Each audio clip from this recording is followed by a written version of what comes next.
సమాధానం చెప్పగలగాలి. లేకపోతే నువ్వు అదే ప్రశ్నగానే మిగిలిపోతావు. నువ్వు అలాగే ఉంటావు, అలాగే మాట్లాడతావు, అలాగే అంటావు. అవునా?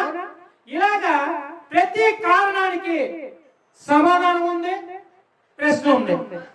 ప్రతి జీవితానికి, ప్రతి పద్ధతికి ఆలోచన ఉంది, దాని పద్ధతిగా పని ఉంది.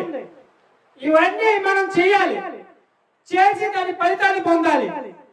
పొందిన తర్వాత దాన్ని సద్వినియోగంగా వాడుకోవాలి. ఇవన్నీ మనకి తెలిసే కొన్నిసార్లు మనం తప్పిపోతుంటాం. ఇందులో మనం చేస్తున్న పనిలో పనికి తగ్గట్టు మాట, మాటకు తగ్గట్టు ఆలోచన, అదే అడుగుజాడలో పని జరుగుతున్నప్పుడు ఏ కలంకము రాదు.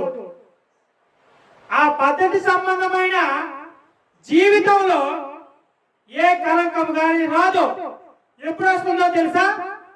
మధ్యలో పనికి మించినటువంటి ఆలోచనలు